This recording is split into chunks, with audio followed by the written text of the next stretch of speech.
Hello students, last class में हमने देखा किस तरीके से हम अपने लॉजिकल ऑपरेशंस परफॉर्म कर सकते हैं with the help of conditional statement. Conditional statements की हेल्प से हमने देखा कि मुझे यहाँ पे अगर कोई ब्लॉक एग्जीक्यूट कराना है एक पर्टिकुलर टाइम पे या पर्टिकुलर सिचुएशन में तो कैसे करा सकते हैं।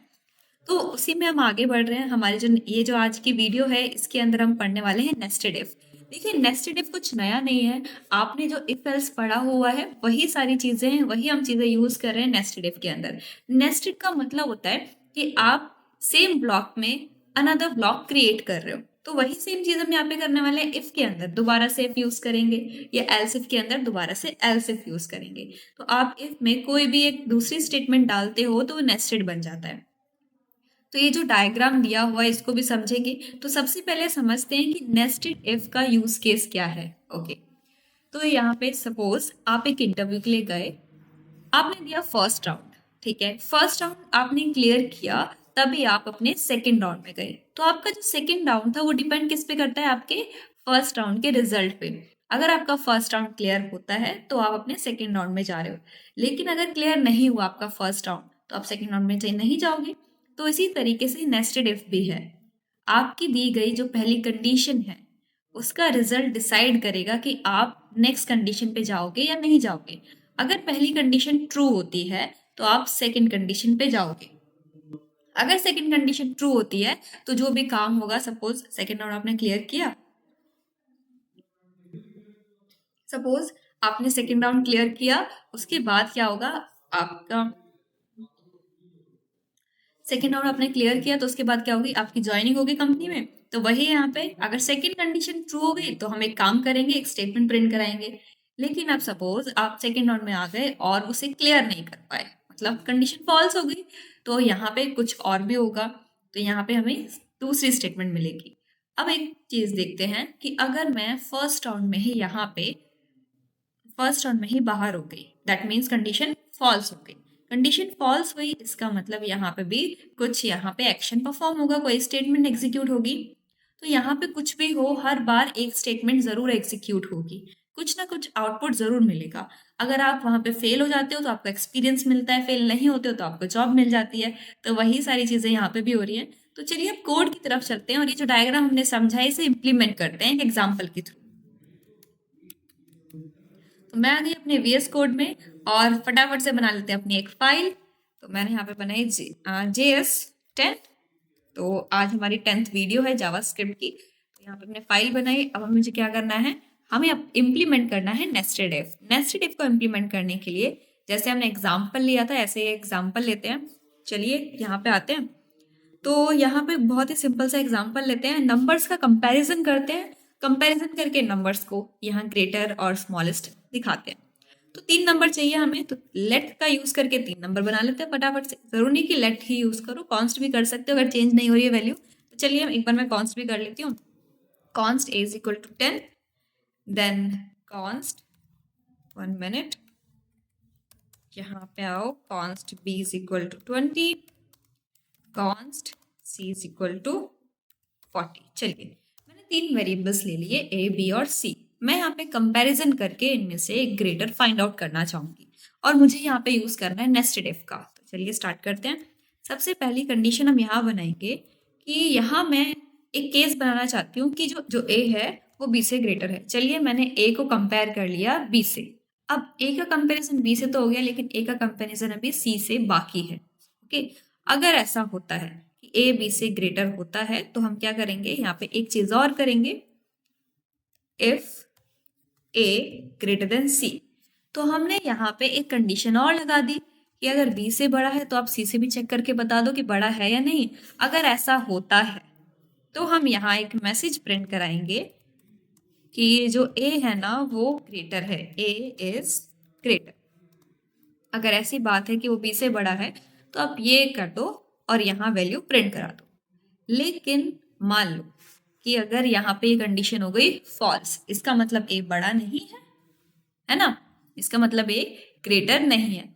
अगर a ग्रेटर नहीं है तो कौन ग्रेटर होगा, सोचिए थोड़ा सा, कौन ग्रेटर होगा।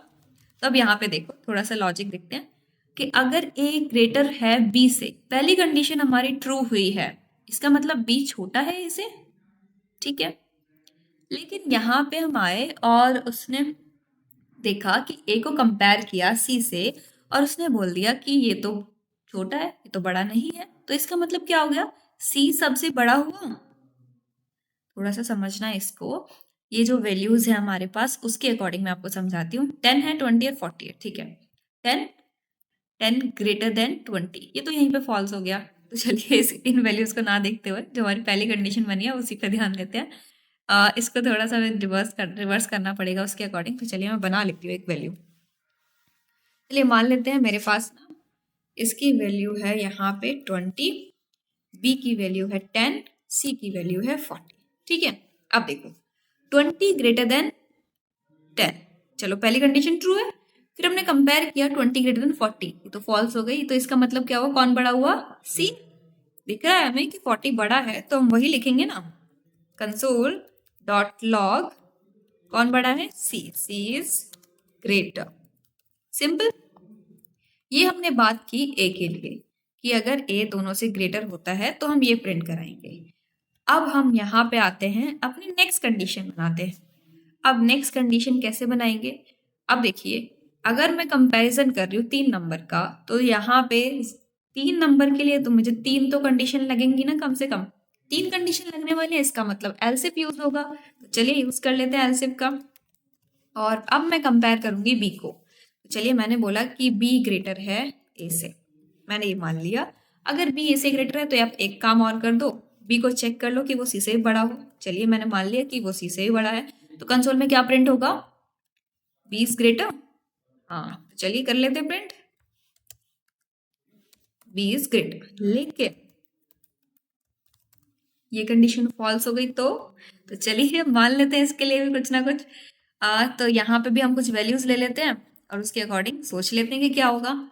तो मैं यहाँ पे आई, मैंने 10, मुझे क्या लेना है, ऐसी वैल्यू लेनी है जो ए से बड़ी हो, ठीक है। तो यहाँ ले लेते हैं 20, 10, 40, ठीक है। तो यहाँ पे मैंने लिया कि 20 ग्रेटर है इससे, चलिए ये तो ठीक चल रहा है। 20 बी के लिए, 10 ए के लिए और 40 सी के लिए। तो 20 बड़ा है 10 से, ये तो हो गया। लेकिन हम जब जैसे यहाँ पे आए मैंने कंपेयर किया कि 20 ग्रेटर है सी से, नहीं ये तो फॉल्स हो गया। तो फिर से क्या आया, सी इज ग्रेटर अगेन। चलिए कंसोल लॉग करते हैं, console dot log c is greater, ठीक है। अब आगे आते हैं, ध्यान रखना यहाँ मैंने बी के लिए माना था 20 को, देन इसको ए के लिए और इसको सी के लिए। थोड़ा सा इसकी कंपैरिजन कंफ्यूजन हो सकती है, बस थोड़ा सा ध्यान से देखना वीडियो को ताकि आपको समझ आ जाए कि हम क्या कहने वाले हैं। तो चलिए आप आगे आते हैं।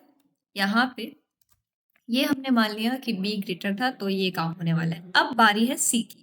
तो चलिए देखिए, अगर अब यहाँ पे कंडीशन ये फॉल्स हो गई, ये भी फॉल्स हो गई, तो इसका मतलब क्या है, सी ग्रेटर है।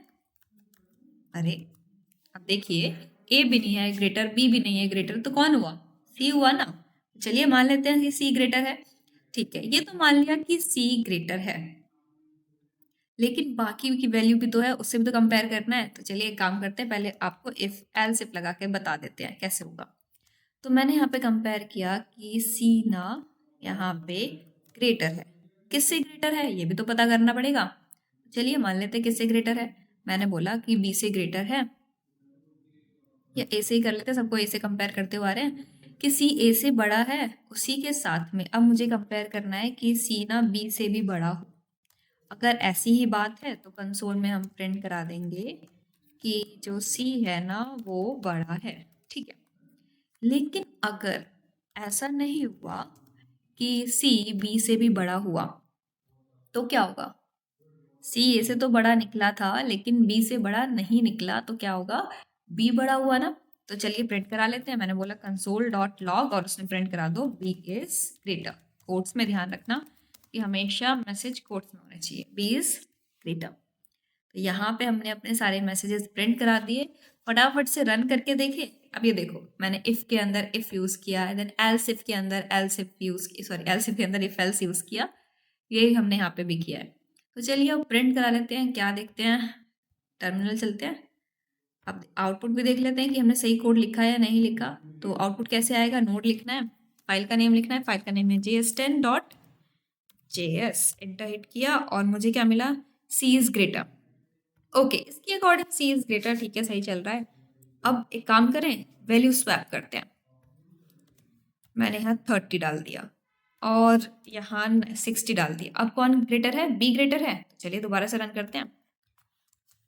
ठीक है, इसने सही आंसर दिया कि बी बड़ा है। अब इस बार ना ए को ग्रेटर कर लेते हैं और मैं यहाँ पे आई, मैंने इसे रन किया और बोल रहा है ए इज ग्रेटर। ओके, सब सही चल रहा है। यहाँ पे सही वैल्यूज वो मुझे बता रहा है कि ये ग्रेटर है कि ये ग्रेटर है। तो यहाँ पे देखो, हमने यहाँ पे नेस्टेड इफ का यूज कर लिया इन सबको कंपेयर करने के लिए, है ना। नेस्टेड इफ का हमने यूज कर लिया। अब देखो, ग्रेटर तो मैंने फाइंड आउट कर लिया कि कौन सा ग्रेटर है, लेकिन सपोज अगर तीनों वैल्यू इक्वल हुई तो उसके लिए भी तो कुछ होना चाहिए। तो उसके लिए हम बना लेते हैं console log all are equal, that's it. अगर तीनों वैल्यू हमने सेम डाली है तो यहाँ पे मुझे मिलना चाहिए कि तीनों वैल्यू इक्वल है। चलिए 100 डाल देते तीनों में। तो 100 डाला और यहाँ पे किया इसे रन और मुझे क्या वैल्यू मिली? All are equal. तो ये ध्यान रखना, जब भी आप अपना एल्स इफ यूज कर रहे हो, एल्स का जरूर आपको काम पड़ेगा, तो एल्स लगाओ। देखिए, जब तक मैंने इक्वल वैल्यू नहीं डाली तो एल्स का काम भी नहीं पड़ा। जैसे ही मैंने इक्वल वैल्यू डाली उसका काम पड़ गया और मुझे आउटपुट मिल गया। तो इस तरीके से आप अपना नेस्टेड इफ यूज कर सकते हो। अच्छा, ये क्वेश्चन थोड़ा सा कॉम्प्लिकेटेड हो गया ना। इसी क्वेश्चन को अगर हम और इजीली कर पाए तो कैसा होगा? तो चलिए आपको बताते हैं और इसी तरीका कौन सा है इस क्वेश्चन को करने का। तो ये जो कोड लिखा है मैंने, मैं इस पूरे कोड को कमेंट कर लेती हूँ। तो आई होप आप सबको ये तो समझ आ गया होगा किस तरीके से नेस्टेड इफ यूज होता है। इसी को हम नेस्टेड बोलते हैं, बस हमने इफ के अंदर इफ यूज कर लिया। मैं इसको कमेंट कर रही हूँ, कमेंट हो गया। अब मुझे क्या करना है, ये ग्रेटर वाला क्वेश्चन और इजीली करना है। तो मैं यहाँ पे यूज करने वाली लॉजिकल ऑपरेटर। याद होगा हमने लॉजिकल ऑपरेटर पढ़े थे, एंड और नॉट, ठीक है। तो मैं यहाँ कंडीशन बनाऊंगी कि ए ग्रेटर है बी से एंड ए ग्रेटर है सी से। सिंपल, मैंने एक ही साथ बोल दिया कि ए ग्रेटर है, ठीक है, दोनों से ग्रेटर है। प्रिंट करा दूंगी कंसोल लॉग में। तो फटाफट से कॉपी पेस्ट कर लें। मैं इस लाइन को कॉपी कर लेती हूँ और मैं यहाँ पे आती हूँ, सीधा पेस्ट किया, दैट्स इट। ए ग्रेटर है। अब आते हैं एल्सिफ पे। मैंने बोला यहाँ पे आके कि इस बार ना बी के लिए बनाते हैं कि बी ग्रेटर है ए से एंड, तो एंड लगाओ। बी ग्रेटर है सी से, दैट्स इट। तो यहाँ बी लिख देंगे कि बी ग्रेटर है। इसको अनकमेंट करो और यहाँ लिख दो बी इज ग्रेटर। अब देखो, ए ग्रेटर है बी ग्रेटर है, दोनों के लिए कंडीशन बन चुकी है। आप इसे एल्स में भी डाल सकते हो। अगर आपको इक्वल के लिए नहीं देना तो आप एल्स में सी वाली कंडीशन डाल दो, लेकिन अगर आप इक्वल के लिए देना चाहते हो तो एल्स में इक्वल वाली कंडीशन डालो और यहाँ पे एल्स इफ में सी के लिए कंडीशन बना दो, ठीक है। तो अभी के लिए मैं यहाँ पे एल्स लिख देती हूँ कि अगर इन दोनों कंडीशन में से कोई भी कंडीशन ट्रू नहीं होती है तो मैं यहाँ पे प्रिंट करूंगी कि सी ग्रेटर है। सिंपल। तो मैंने यहाँ लिखा सी इज ग्रेटर। तो इस तरीके से आप इस क्वेश्चन को, इतने लंबे क्वेश्चन को, देखो नेस्टेड इफ से हमारा क्वेश्चन हो गया था बट बहुत लेंथी था। इतनी सारी चीजें हमें यूज करनी पड़ी, तीन तीन बार इफ यूज करना पड़ा एल्स इफ के अंदर, लेकिन यहाँ पे हमारी 3 कंडीशन में ही काम हो गया। तो इस तरीके से आप अपना एल्स इफ यूज कर सकते हो। लॉजिकल ऑपरेटर हमने सीखे थे, उसका यूज भी कर लिया। ओके, एंड ऑपरेटर हमने यूज किया है, और ऑपरेटर का भी यूज करके देख लेते हैं एक बार। तो चलिए यहाँ पे आते हैं। अब सपोज यहाँ पे हमें और ऑपरेटर का यूज करना है तो कुछ वेरिएबल्स बनाते हैं। मैंने यहाँ पे वेरिएबल बनाया एक्सपीरियंस। अभी हमने बात की थी इंटरव्यू की, तो उसी से रिलेटेड एक एग्जांपल लेते हैं। सपोज एक कंपनी है, वो इंटरव्यू कर रही है, तो कैंडिडेट उनके पास जो आ रहे हैं उन्होंने क्या किया है, क्राइटेरिया रखा है कि जो भी कैंडिडेट हमारे पास आएंगे सिर्फ उन्हीं का इंटरव्यू लिया जाएगा जिनका एक्सपीरियंस 2 साल से ज़्यादा होगा और जिनके यूजी मार्क्स, मतलब अंडर ग्रेजुएशन मार्क्स, ग्रेटर होंगे 70% से। ओके, मैंने बोल दिया बस कि 70% से ज़्यादा होंगे, तो मैं इसमें एक वैल्यू दे देती हूँ। मैंने बोला 89 है, ठीक है। उन्होंने बोला कि या तो उनका एक्सपीरियंस अच्छा हो या फिर 89 से ज़्यादा मार्क्स हो, 89 नहीं सॉरी 70 से ज़्यादा मार्क्स हो। तो यहाँ पे हमने बोला है या तो ये हो या तो ये हो, लेकिन अगर उन्होंने बोल दिया कि मुझे दोनों ही चीज़ें चाहिए, उस केस में तो एंड लगाएंगे हम। लेकिन अभी मुझे क्या चाहिए, और ऑपरेटर यूज़ करना है। तो यहाँ पे आते हैं, मैं यहाँ पे बोलूँगी या तो यूज़र के पास एक्सपीरियंस हो 2 साल से ज़्यादा का, या फिर अगर मुझे और यूज़ करना है तो उसके लिए यहाँ सिंबल ये होगा। उसके बाद आप यहाँ पे यूजी मार्क्स को यूज़ करो। कितने होने चाहिए? 70 अबव होने चाहिए। तो चलिए लगा लेते हैं 70 अबव। ओके, तो इनको ब्रेसेस में लेना ज़रूरी है। मुझे एरर मिल रहा है यहाँ पे, ब्रेसेस में ले लेती हूँ। That's it. आप देखो, तो मैंने और ऑपरेटर लगाया। इसका मतलब या तो यूज़र के पास होना चाहिए एक्सपीरियंस, या तो यूज़र के पास होना चाहिए मार्क्स। दोनों में से कुछ होना चाहिए, तभी वो क्या होगा, एलिजिबल होगा इंटरव्यू के लिए। ओके, तो यहाँ मैं मैसेज देती हूँ एलिजिबल फॉर इंटरव्यू। तो यहाँ पे हमने लिखा eligible for interview, that's it.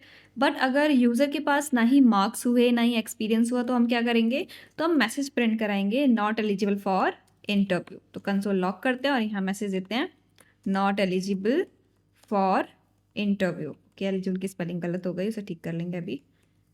Okay, तो स्पेलिंग ठीक कर लेते हैं एलिजिबल की। That's it. ओके, हमने यहाँ पे दोनों ही कंडीशंस के लिए मैसेज दे दिया। अगर यूज़र के पास दोनों ही चीज़ें हैं तो अच्छी बात है, वो इंटरव्यू के लिए एलिजिबल है। बट अगर यूज़र के पास कोई एक भी चीज़ है ना, तब भी अच्छी बात है, वो एलिजिबल हो जाएगा। लेकिन अगर दोनों में से कोई एक भी चीज़ नहीं है, ना ही मार्क्स है ना ही एक्सपीरियंस है, तो वो एलिजिबल नहीं होने वाला। ओके, अभी हमने मार्क्स क्या दे रखे हैं, 89, और एक्सपीरियंस दे रखा है 2।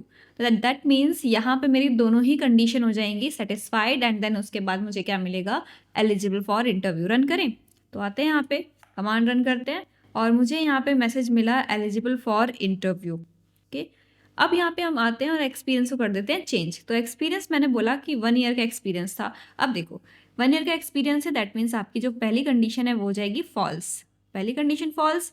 अब सेकेंड कंडीशन पे आते हैं, तो मार्क्स तो अभी भी 89 है, मार्क्स ज़्यादा है तो एलिजिबल होगा। रन कर लेते हैं, यहाँ पे आते हैं, मैंने इसको अगेन रन किया और मुझे मैसेज क्या मिला, अगेन एलिजिबल। ठीक है, अब एक काम करते हैं, ना ही मार्क्स रखते हैं और ना ही एक्सपीरियंस, तो एक्सपीरियंस भी मैं यहाँ पे कम करती हूँ और मार्क्स भी। तो मार्क्स मैंने बोला यहाँ पे, चलिए रख लेते हैं 56, और एक्सपीरियंस चलो 1 पे भी वो यहाँ पे फॉल्स ही होने वाला है, इससे कम क्या ही करें। तो इसको रन कर लेते हैं। तो मैंने इसे रन किया और यहाँ पे मुझे वैल्यू मिली not eligible for interview. Okay, तो अगर आपकी दोनों में से कोई भी कंडीशन ट्रू नहीं होती है तो ही आपको यहाँ पे फॉल्स केस मिलेगा, मतलब एल्स केस मिलेगा। आई होप आपको ये क्लियर हो गया होगा, और एंड किस तरीके से यूज़ किए जाते हैं। तो हमने यहाँ पे एंड का केस भी देख लिया और का केस भी देख लिया। तो चलिए आगे चलते हैं। हमने यहाँ पे अपना नेस्टेड इफ देखा, साथ ही लॉजिकल ऑपरेटर्स भी देखे। अब हमारे पास नेक्स्ट स्टेटमेंट क्या है, नेक्स्ट स्टेटमेंट है हमारे पास स्विच केस। तो चलिए इसके बारे में थोड़ा सा जान लेते हैं कि इसका काम क्या है, किस तरीके से लिखा जाएगा ये। तो ये हमारा स्विच केस। अब स्विच केस का काम क्या है, तो चलिए थोड़ी सी थ्योरी और पढ़ लेते हैं क्या लिखा हुआ है। JavaScript switch statement is used in decision making. Okay, जैसे बाकी सारी स्टेटमेंट्स डिसीजन मेकिंग में काम आ रही थी, सेम एज इट इज ये भी उसी में काम आएगी। ठीक है, तो नया क्या है इसके अंदर, आगे पढ़ते हैं। The switch statement evaluates an expression and execute the corresponding body that matches the expression result. Okay, ये कह रहा है कि जो आपका स्विच स्टेटमेंट है वो एक एक्सप्रेशन को इवेल्युएट करता है। अब कैसे इवेल्युएट करता है, तो वो तो हमें करने के बाद ही पता चलेगा। लेकिन इवेल्युएट करने के बाद क्या करेगा, इवेल्युएट करने के बाद जो भी यहाँ पे केसेस हैं, हमारे पास कंडीशंस हैं जो उसके एक्सप्रेशन को मैच करेंगी, उससे रिलेटेड कोड ब्लॉक एग्जीक्यूट हो जाएगा। ओके, और वहाँ पे आपको रिजल्ट मिलेगा। तो चलिए इसका सिंटेक्स देखते हैं, सिंटेक्स क्या है। तो सिंटेक्स में क्या लिखा हुआ है, तो यहाँ पे हमारे पास स्विच कीवर्ड होता है। स्विच कीवर्ड के बाद हमें अपना एक्सप्रेशन देना होता है जिसको हम इवेल्युएट करेंगे, जिसके बिहाफ पे हमारे मल्टीपल केसेस जो यहाँ दे रखे हैं ना हमारे केसेस, इनको इवेल्युएट करेंगे, इनको मैच करेंगे। ओके, तो यहाँ हमारा एक्सप्रेशन या हमारा कोई भी वेरिएबल आएगा। उसके बाद यहाँ जैसे आप कंडीशन बनाते हो ना एलिफ के अंदर, सॉरी एल्स इफ के अंदर कंडीशंस बनाते हो, तो वैसे ही कंडीशंस यहाँ पे बनेंगी जिनको हम केसेस बोलेंगे। तो केस होगा पहला, case value 1, then case value 2, case value n। n का मतलब दैट मीन्स आप यहाँ कितने भी केसेस बना सकते हो। जैसे आप एल्स इफ में बनाते थे, सेम एज इट इज आप यहाँ पे भी कितने भी केसेस बना सकते हो। तो चलिए केस 1 बना रखा है, फिर उसके बाद क्या है, बॉडी। दैट मीन्स यहाँ आपका कोड आएगा जो भी आप करना चाहते हो केस मैच होने के बाद। एंड उसके बाद यहाँ लगेगा ब्रेक। ब्रेक कीवर्ड का यहाँ पे यूज़ किया है वो तो हम यहाँ पे परफॉर्म करने के बाद ही देखेंगे इसे। तो चलिए परफॉर्म करें, चलते हैं अपने कोड की तरफ। मैं आ गई अपने कोड में और यहाँ पे स्विच लिखना स्टार्ट करते हैं। तो जैसे ही मैंने स्विच लिखा मुझे यहाँ पे मिला सजेशन, मैंने सजेशन को टैप किया और उसके बाद मुझे यहाँ पे क्या मिला, सिंटेक्स। ये आपके स्विच स्टेटमेंट का सिंटेक्स है, जैसे हमने देखा था वैसा ही है। यहाँ पे भी case value break, default break, ये सारी चीज़ें हैं। तो चलिए, लेकिन स्विच लिखने से पहले ना आपको एक एक्सप्रेशन तो बनाना पड़ेगा। एक्सप्रेशन के लिए क्या चाहिए, एक वेरिएबल चाहिए। अब हम क्या करने वाले हैं वो डिसाइड करते हैं। तो हम क्या करेंगे, एक वेरिएबल बनाएंगे और उसमें हम यूज़र से ना, चलिए यूज़र से तो नहीं, हम खुद से लेंगे, एक डे नंबर लेंगे, that means week days. Okay, तो वीक डेज में 7 डेज होते हैं। 7 डेज में से मतलब 1 से लेकर 7 तक जितने भी हमारे पास डेज हैं, अब उसमें से एक नंबर चूज़ करेंगे और उस नंबर के अकॉर्डिंग डे नेम प्रिंट कराएंगे। तो मैंने एक नंबर चूज़ किया 3। ओके, 3 मैंने चूज़ किया। अब 3 के अकॉर्डिंग मैं अपने केसेस बनाऊंगी और उसके अकॉर्डिंग यहाँ पे वैल्यू प्रिंट कराऊंगी। तो पहला केस बनाते हैं। तो पहला केस मैंने बनाया केस 1। मैंने 1 इसलिए लिखा है क्योंकि जो मेरी वैल्यू है, मेरा एक्सप्रेशन जो होने वाला है, उसमें ये नंबर्स आएंगे 1 से लेकर 7 तक। तो चलिए एक्सप्रेशन दे देते हैं। तो जहाँ की लिखा हुआ है वहाँ मैं अपना एक्सप्रेशन प्रोवाइड करूँगी। एक्सप्रेशन मतलब यहाँ पे डे नंबर लिखा जाएगा। ओके, तो मैंने डे नंबर दे दिया। अब ये देखिएगा जो डे नंबर है वो मैच करेगा केस से। ठीक है, डे नंबर 1 हो गया, लेकिन कराना क्या है, डे नंबर 1 पे मुझे मंडे प्रिंट कराना है। तो मैंने दिया यहाँ पे कंसोल लॉग एंड उसके बाद कैप्स में मैंने बोला मंडे कर दो यार प्रिंट फटाफट से। मंडे प्रिंट हो गया। उसके बाद क्या करना है, केस 2 बनाना है। तो फटाफट से मैं इनको ना कॉपी कर लेती हूँ। कॉपी करने के लिए सिंपली मैंने सेलेक्ट किया है ऑल्ट शिफ्ट डाउन। मैंने आपको पहले ही बताया था शॉर्टकट क्या होता है। तो चलिए यहाँ पे आते हैं। मैंने बनाया केस 2। अगर मैं यूज़र को 2 वैल्यू देती हूँ, मतलब अपने स्विच केस को, यूज़र को नहीं, स्विच केस को देती हूँ 2 वैल्यू, तो क्या होता है, यहाँ पे हम प्रिंट करेंगे ट्यूसडे। ओके, उसके बाद ब्रेक एंड देन अगेन मुझे सेम चीज़ चाहिए, तो मैं दोबारा से इसे कॉपी कर लेती हूँ ऑल्ट शिफ्ट डाउन। अब यहाँ पे हमारा थर्ड केस होगा। थर्ड केस के लिए मैंने यहाँ पे बनाया और इसमें दे दिया वेडनेसडे। Okay, Wednesday. ओके, इसी तरीके से आप अपने 7 केसेस बना सकते हो बाकी डेज के लिए भी। उसके बाद आपको यहाँ डिफ़ॉल्ट मिल रहा है। अब ये डिफ़ॉल्ट क्या है, ओके, जैसे आपको इफ़ एल्स में एल्स इफ़ में, नेस्टेड इफ़ में एल्स मिला था। एल्स क्यों मिला था, एल्स इसलिए मिला था कि अगर आपकी कंडीशन फॉल्स हो जाती है तो आप क्या करोगे। तो वही चीज़ है, अगर मेरे दिए गए केसेस मैच नहीं करते मेरे एक्सप्रेशन से तो मैं क्या करूँगी। तो मैं क्या करूँगी, मैं आऊँगी डिफ़ॉल्ट में और एक मैसेज प्रिंट करूँगी यहाँ पे कंसोल डॉट लॉग और यहाँ मैसेज दूंगी कि आपको ना 1 से लेकर 7 के बीच में ही नंबर देना है। Please enter number between 1 to 7। ठीक है, मैंने कैप्स लॉक ऑन किया था इस वजह से ही कैप्स में आ गया। ओके, कोई दिक्कत नहीं है, मैसेज तो है। तो हमने लिख लिया अपना मैसेज और यहाँ पे ब्रेक लगा हुआ है ऑलरेडी। अब चलिए डिस्कस करते हैं ये एग्जीक्यूट कैसे होने वाला है 1 by 1। हमने डे में दिया है 3, थर्ड डे, दैट मीन्स अब यहाँ पे दैट मीन्स कि यहाँ पे हमारा जो केस 3 है वो मैच होना चाहिए। तो पहले आएगा वो केस 1 पे, वो चेक करेगा क्या ये वैल्यू जो आपने दी है वो इससे मैच करती है या नहीं। 3 और 1 नहीं मैच करते, चलिए आगे चलते हैं। 2 और 3 मैच करते हैं, नहीं। 3 और 3 मैच करते हैं, तो वो यहाँ पे आ जाएगा और जो भी आपने कोड बोला है वो एग्जीक्यूट हो जाएगा। कोड में क्या है, मुझे बस वेडनेसडे प्रिंट कराना है, तो चलिए वेडनेसडे प्रिंट हो जाएगा। फिर उसके बाद क्या है, ब्रेक लिखा हुआ है। अब ये ब्रेक कीवर्ड ओके पहले भी इग्नोर कर दिया था, अब क्या है, चलिए अब तो बताना पड़ेगा क्योंकि यूज़ हो रहा है। ब्रेक कीवर्ड का मतलब ये है कि ये आपके स्विच स्टेटमेंट में ब्रेक लगा देगा, मतलब उसे वहाँ पे स्टॉप कर देगा। कहाँ पे स्टॉप कर देगा, जहाँ आपका केस मैच हो जाएगा। अब मेरा थर्ड केस मैच हो गया। मैच हो गया इसका मतलब ये है कि अब हम आगे नहीं जाने वाले, चेक करने के लिए हम यहीं पे स्टॉप हो जाएंगे। ओके, अब सपोज मैं यहाँ पे 3 देती, सॉरी 3 नहीं 2 देती वैल्यू, 2 वैल्यू देती तो क्या होता, वो 2 केस पे आके स्टॉप हो जाता। स्टॉप क्यों होता, क्योंकि यहाँ ब्रेक लगा है। अगर ब्रेक नहीं लगाएंगे तो क्या होगा। तो चलिए 1 by 1 एग्जीक्यूशन करेंगे सारी केसेस को लेके। तो अभी जो 3 वैल्यू है उसको लेके एग्जीक्यूशन करते हैं अपने स्विच स्टेटमेंट का। तो मैं यहाँ पे आती हूँ और इसे एग्जीक्यूट करती हूँ। एग्जीक्यूट करने पे मुझे मिला यहाँ पे वेडनेसडे। एक काम करते हैं, जो पहले वाली स्टेटमेंट लिखी हुई है उनको करते हैं कमेंट, ताकि सिर्फ यहाँ वेडनेसडे ट्यूसडे ये सब मिले मुझे। तो ये सारी चीज़ें थी। मैं इसको करती हूँ मल्टी-लाइन कमेंट। तो मल्टी-लाइन कमेंट के लिए मैंने यहाँ पे यूज़ किया है स्लैश स्टार का। तो आते हैं आगे। कमेंट तो कर दिया हमने, अब इसे दोबारा से रन करते हैं ताकि मुझे यहाँ पे सिर्फ यही वैल्यू मिले। ओके, मुझे वेडनेसडे मिल चुका है। एक चीज़ और करते हैं, क्लियर स्क्रीन, अगेन रन। बस, तो मुझे वैल्यू तो मिल गई वेडनेसडे। अब मैं यहाँ पे आके चेंज कर देती हूँ। मैंने बोला 2, ठीक है, 2 में ट्यूसडे मिलना चाहिए, ट्यूसडे मिल गया। अब सपोज कोई ऐसा नंबर था जो मेरे केस से मैच ही नहीं हुआ, मैंने डाल दिया 8, 8 तो है ही नहीं मेरे पास, तो क्या होगा, वो आएगा डिफ़ॉल्ट में।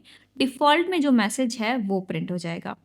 तो मैंने यहाँ पे 8 लिखा है। उसके बाद अगर मैं रन करती हूँ अपने कोड को तो मुझे मैसेज मिलेगा ये, please enter number between 1 to 7। Okay, तो ये इस तरीके से वर्क करता है। अब एक काम करते हैं, केसेस में नंबर थे तो नंबर प्रिंट हो रहे थे, ठीक है। अगर मैं केसेस में स्ट्रिंग वैल्यू देती तो क्या होता, चलिए यहाँ पे आते हैं। तो सिंपल कुछ नहीं है, सपोज मैंने स्ट्रिंग में 1 दिया हुआ है, आप यहाँ पे आके स्ट्रिंग में 1 दे दो तो भी ऐसी वर्क करने वाला है। या स्ट्रिंग में आपने ए दिया होता तो आप यहाँ पे आके ए दे देते तो ये ए में मैच होता। अब देखो, अगर मैं यहाँ पे इसे रन करूँ तो फर्स्ट केस में मैच हो जाएगा, मुझे मंडे दे देगा। तो स्ट्रिंग वैल्यू है तो कोड्स यूज़ कीजिए, दैट्स इट। और कुछ भी टेंशन लेने वाली बात नहीं है, कोड्स यूज़ करो और केस मैच।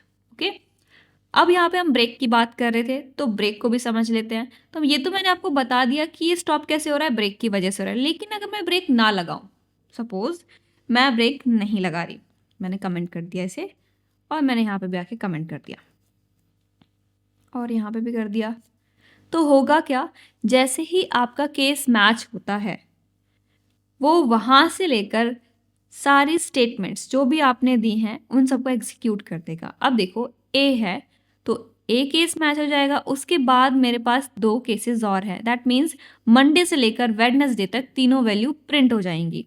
और सिर्फ वेडनेसडे तक नहीं, डिफ़ॉल्ट वैल्यू भी प्रिंट हो जाएगी। ओके, चलिए रन करते हैं। मैंने इसे रन किया, अब देखो मेरे पास मंडे आ गया, ट्यूसडे आ गया, वेडनेसडे और यहाँ पे मैसेज डिफ़ॉल्ट का। तो यहाँ पे अगर मैं, चलिए ए की जगह 2 दे देती हूँ तो क्या होगा, वो यहाँ पे आएगा। पहले तो चलो उसने इस देखा कि मैच नहीं हुआ केस, तो आगे वो बढ़ेगा ही नहीं देखने के लिए ब्रेक है या नहीं। लेकिन जैसे ही केस मैच हुआ वो यहाँ पे प्रिंट कराएगा वैल्यू, फिर देखेगा ब्रेक तो है ही नहीं, आगे भी जाना है, फिर मुझे वो आगे आ जाएगा 3 के पास, 3 में जो वैल्यू है उसे प्रिंट कर देगा। 3 में ब्रेक नहीं है, वो आगे आ जाएगा डिफ़ॉल्ट के पास, डिफ़ॉल्ट में जो वैल्यू है उसे प्रिंट कर देगा। डिफ़ॉल्ट में तो ब्रेक था, वो स्टॉप हो जाएगा। हालांकि वो हमारी लास्ट स्टेटमेंट है तो ब्रेक लगाने से या ना लगाने से यहाँ पे कोई फ़र्क पड़ेगा नहीं। तो अब आगे आते हैं, यहाँ पे मैं दोबारा से रन कर लेती हूँ इसे और यहाँ चेक कर लेते हैं। तो देखिए उसने कहाँ से स्टार्ट किया वैल्यू देना, ट्यूसडे से। ओके, क्यों, क्योंकि केस 2 मैच हुआ है इस वजह से। तो आई होप आपको ये क्लियर हो गया होगा किस तरीके से आपको स्ट्रिंग वैल्यूज़ देनी है और किस तरीके से आपको नंबर वैल्यू देनी है। और अगर हम ब्रेक लगाते हैं तो क्या होता है और ब्रेक नहीं लगाते हैं तो क्या होता है। तो चलिए ब्रेक को कर लेते हैं अनकमेंट। मैंने ब्रेक को कर लिया अनकमेंट और वापस से मैं इसे 1 कर देती हूँ। ओके, तो ये याद रखना कि कैसे आपको स्ट्रिंग वैल्यूज़ देनी है। तो ये था हमारा स्विच केस। स्विच केस भी जैसे एल्स इफ था वैसा ही है। ओके, यहाँ पे भी मल्टीपल केसेस हैं, वहाँ पे भी मल्टीपल केसेस थे, डिफरेंट डिफरेंट वैल्यूज़ थी, वही यहाँ पे भी डिफरेंट वैल्यूज़ हैं, वो भी मैच होते हैं और इसमें भी हम यहाँ पे मैच करा के अपने वैल्यूज़ को प्रिंट कराते हैं। अब हम बढ़ते हैं आगे। कंडीशनल स्टेटमेंट्स में हमारे पास कुछ ट्रूथ वैल्यूज़ और फॉल्स वैल्यूज़, मतलब ट्रू और फॉल्स जैसे हमने पढ़ा था, तो इन्हें हम ट्रूथ ही और फॉल्स ही वैल्यूज़ बोलते हैं। ऐसा क्यों, कई बार हम क्या करते हैं, कंडीशन लगाते टाइम हम सीधा वेरिएबल पास कर देते हैं यहाँ पे। तो मैं यहाँ एक वेरिएबल बना ही लेती हूँ। चलिए, तो मैंने एक कॉन्स्टेंट से बना लिया एक वेरिएबल और मैंने उसको बोला कि आप अपना नेम दे दो यार, नेम की जगह फुल नेम यूज़ करेंगे हम। तो मैंने फुल नेम लिखा और यहाँ लिख दिया नेम अपना, ठीक है। और मैंने यहाँ पे बोला फुल नेम, अगर फुल नेम में वैल्यू है ना, ठीक है, तो आप कंसोल में काम कर दो यार मेरे लिए, आप कंसोल में डाल दो yes value present, that's it, इतना ही करना है। अगर वैल्यू नहीं है फुल नेम में तो क्या करना है, वैल्यू नॉट प्रेजेंट। तो चलिए इसको कॉपी कर लेते हैं और फटाफट से आके प्रिंट, यहाँ पे आके प्रिंट कर देते हैं। तो मैंने वैल्यू प्रिंट की और यहाँ पे लिखते हैं no value is not present, values not present, no लगाने की कोई ज़रूरत भी नहीं है, नॉर्मल लिखोगे चल जाएगा, चलिए कोई बात नहीं, मैसेज पे कौन ही ध्यान देता है। अब यहाँ पे आते हैं, अभी नहीं दे रहे ध्यान सीरियस मत लेना, हम बाद में ज़रूर ध्यान देंगे जब वेबसाइट में काम करेंगे, कोई प्रोजेक्ट बनाएंगे। तो यहाँ पे आते हैं फुल नेम, तो मैंने जैसे वैल्यू दी उसे और मैंने सीधा सीधा यहाँ कंडीशन में दिया। अब आप बोलोगे यहाँ तो कंडीशन दी जाती थी, आप तो वेरिएबल पास कर रहे हो। ओके, कंडीशन दी जाती है, यहाँ ट्रू और फॉल्स में काम होता है। अभी जो हुआ है, मैंने जो वेरिएबल इसे पास किया है उसकी जो वैल्यू है वो डिसाइड करेगी कि यहाँ ट्रू आएगा या फॉल्स। तो चलिए रन करें, देखें क्या देता है मुझे, ट्रू वैल्यू देता है या फॉल्स वैल्यू। ट्रू वैल्यू दी तो ये वाली वैल्यू आएगी, फॉल्स वैल्यू दी तो ये वाली वैल्यू आएगी। तो और एक काम और कर लेते हैं, जो स्विच केस है इसको मैं थोड़ा सा कमेंट कर देती हूँ फटाफट से। तो चलिए यहाँ से हटा के इसको हम यहाँ पे प्रिंट करा देते हैं, दैट्स इट। अब स्विच केस हो गया हमारा कमेंट, और यहाँ पे आके मैंने फाइल को रन किया और फाइल रन करने पे मुझे एक वैल्यू मिली, यस वैल्यू प्रेजेंट।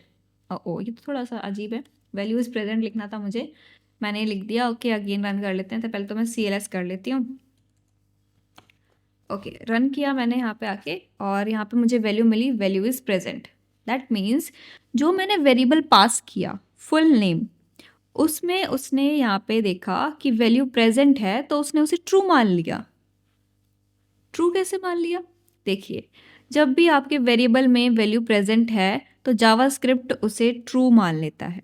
लेकिन अगर यही वैल्यू एम्प्टी होती, सपोज मैं यहाँ पे वैल्यू नहीं देती हूँ, ये एम्प्टी ब्रेसेस हैं, एम्प्टी कोट्स हैं सॉरी, अगर मैंने एम्प्टी कोट्स पास किए हैं तो यहाँ पे क्या होगा कि आपका फुल नेम खाली है, खाली है इसका मतलब यहाँ वैल्यू नहीं है, वैल्यू नहीं है इसका मतलब ये फॉल्स है। तो चलिए आगे रन करें,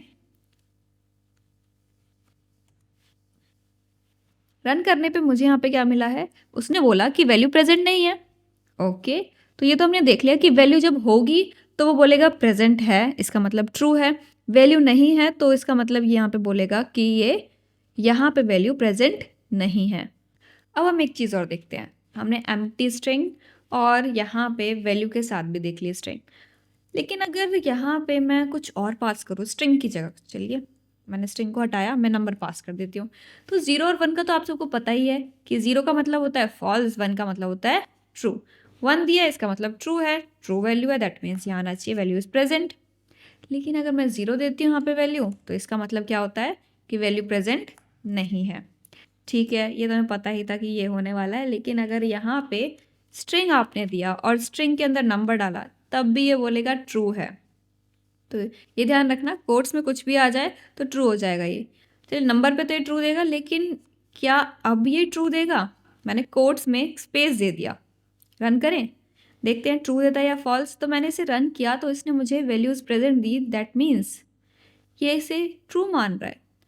इसका मतलब ये है कि कोट्स में चाहे स्पेस ही क्यों ना आप दे दो, वो उसे एक वैल्यू कंसिडर करके यहाँ पे मुझे ट्रू वैल्यू प्रेजेंट कर देगा, ट्रू वैल्यू दे देगा। ओके तो अब यहाँ पे आते हैं और कौन कौन सी वैल्यूज़ हैं हमारे पास जो ये ट्रू करके देता है। Suppose empty square braces, okay यहाँ पे आते हैं empty square braces.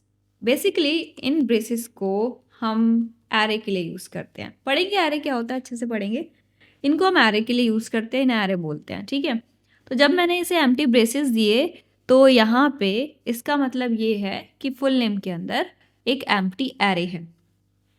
Empty array, आप तो बोलोगे ठीक है ये खाली तो है, तो ट्रू होना चाहिए फॉल्स होना चाहिए, सोचो थोड़ा सा, रन करें, देखिए ये क्या देता है। तो इसने मुझे दिया ट्रू, दैट मीन्स ये एम्प्टी ब्रेसेस भी इसके लिए एक वैल्यू है, इसके लिए एक वैल्यू है। तो यहाँ पे एम्प्टी ब्रेसेस भी एक ट्रू वैल्यू की तरह वर्क करते हैं। स्ट्रिंग भी ट्रू वैल्यू की तरह वर्क करती है, 1 ट्रू वैल्यू की तरह वर्क करता है। और क्या क्या है, हमारे पास कर्ली ब्रेसेस भी होते हैं, कर्ली ब्रेसेस जिनको हम ऑब्जेक्ट्स बोलते हैं। तो अगर मैं यहाँ कर्ली ब्रेसेस दूंगी तब भी वो मुझे ट्रू वैल्यू ही देगा। तो अगर मैं इसे रन करके आपको शो करूँ तो ये मुझे अभी भी क्या दे रहा है, ट्रू वैल्यू दे रहा है। तो ट्रू वैल्यू है, इसका मतलब यहाँ पे भी मुझे आंसर में यस वैल्यू इज प्रेजेंट मिलेगा। आप एम्प्टी ब्रेसेस में कर्ली ब्रेसेस दो या स्क्वायर ब्रेसेस, दोनों ही एज अ वैल्यू काउंट किए जा रहे हैं।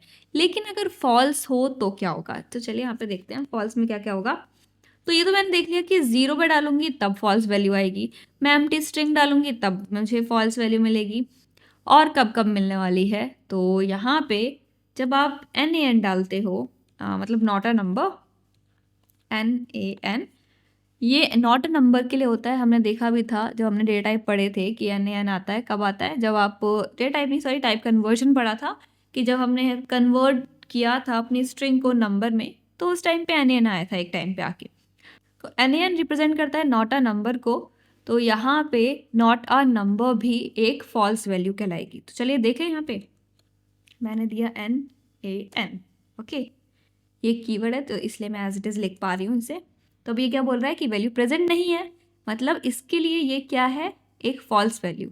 ठीक है, तो अब यहाँ पे आए, और हमारे पास होता है एक नल कीवर्ड, आपको पता ही होगा नल एक डेटा टाइप भी है, मैं किसी भी वेरिएबल को नल असाइन कर सकती हूँ उसे एम्प्टी रखने के लिए। तो ये भी एक फॉल्स वैल्यू की तरह वर्क करेगा, तो फॉल्स वैल्यू की तरह वर्क कर रहा है, तो इसलिए मुझे ये आउटपुट मिला। और क्या क्या मिलेगा मुझे यहाँ पे, अनडिफाइन अगर मैं प्रिंट कराऊँ तो क्या होगा, तो चलिए देख लेते हैं। मैंने यहाँ रखा अनडिफाइन, ओके, अनडिफाइन रखा यहाँ पे, तो अनडिफाइन यहाँ पे मुझे दे रहा है values not present, that means ये भी एक फॉल्स वैल्यू है। तो यहाँ पे आते हैं और यहाँ प्रिंट करेंगे अनडिफाइन, तो अनडिफाइन को भी हम एक फॉल्स वैल्यू की तरह ट्रीट करते हैं।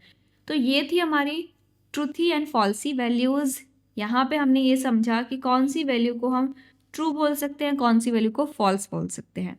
तो ये सारी चीज़ें आपके काम आ सकती हैं आपके इंटरव्यूज़ में, कि कब आपको क्या वैल्यू मिलेगी, या कुछ क्वेश्चन मिल गया आपको कुछ ऐसा कि जिसमें कंडीशन इस तरीके से लगी हुई है, डायरेक्टली वैल्यू दे रखी है, कोई कंडीशन नहीं है, तब आपके काम आएगा।